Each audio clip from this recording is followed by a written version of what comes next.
हम सब लोग जानते हैं कि मणिकर्णिका घाट जो है वो पौराणिक काल से ही वहाँ पे बड़ी संख्या में लोग जो है वो अंतिम संस्कार के लिए आते रहे हैं और आज भी लाखों की संख्या में वहाँ लोग आते हैं।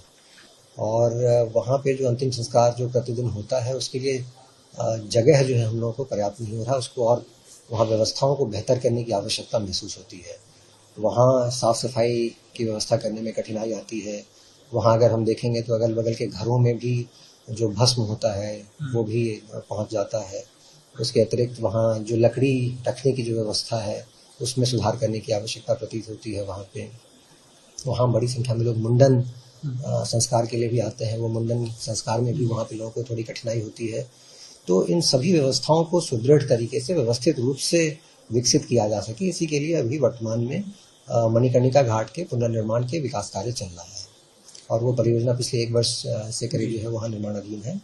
वर्तमान में जो हिस्सा कच्चा हिस्सा था जो कॉरिडोर से सटा हुआ था, उस हिस्से पे कार्य जो है वो पाइलिंग का और घाट के सीढ़ियों का निर्माण चल रहा है। उसके अलावा जो अगले हिस्से का पार्ट जो है उसमें भी कार्य पिछले कुछ दिनों से प्रारंभ किया गया है, जिसमें जो सीढ़ियों के जो पुराने हमारे जो घाट पे जो सीढ़ियाँ हैं उनका पुनर्निर्माण वर्तमान में चल रहा है। और उन सीढ़ियों में के साथ में एक वहाँ एक मढ़ी भी थी, तो और ये सीढ़ियों पर और मढ़ी पे जो उनकी दीवारें हैं उसमें कुछ कलाकृतियाँ थीं जो भी पुनर्निर्माण कार्य है उसमें प्रभावित हुआ है। मैं आपके माध्यम से सबको बताना चाहूँगा कि जो वहाँ कलाकृतियाँ हैं, जो वहाँ कुछ मूर्तियाँ जो दीवार में लगी हुई थी, उन सभी को संरक्षित करके संस्कृति विभाग द्वारा भी रखा गया है। और जो ये पुनर्निर्माण का कार्य चल रहा है इसमें दोबारा से उनको उसी रूप में जो है पुनर्स्थापित किया जाएगा। जो मणिकर्णिका घाट पे मुख्य मंदिर है, वो मसाननाथ भगवान का मंदिर हो या तारकेश्वर महादेव का मंदिर हो, इन सभी मंदिरों को यथावत जैसे अभी है उसी रूप में रखा जाएगा और उनका पूरी तरीके से संरक्षित रूप में जो है उनका संरक्षण किया जाएगा।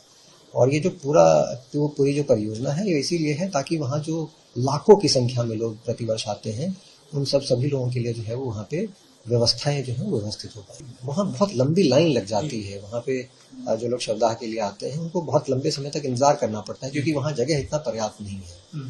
तो इस पूरी परियोजना का जो सबसे पहला उद्देश्य है वो यही है कि पर्याप्त साइज का प्लेटफॉर्म वहाँ तैयार हो जहाँ पे बड़ी संख्या में जो है वो अंतिम संस्कार के जो कार्यक्रम है वो कराया जा सके। तो सबसे पहला उद्देश्य तो यही है। और ताकि जो ये लोगों को बहुत देर तक जो इंतजार करना पड़ता है, जो वहाँ समस्याएं होती हैं, उससे हम लोग निजात पा पाएँ। जो आपने भी कहा कि वहाँ लकड़ियाँ जो है वो व्यवस्थित रूप से रखी जा पाएँ, वहाँ मुंडन के संस्कार जो होते हैं वो व्यवस्थित रूप से हो पाए।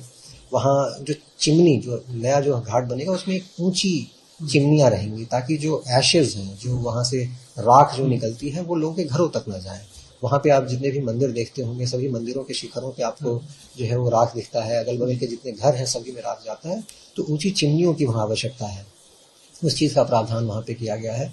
तो वहाँ पे जो लोग आते हैं उनके आवश्यकताएं जो है उसकी पूर्ति के लिए ये परियोजना जो है डिज़ाइन किया गया है।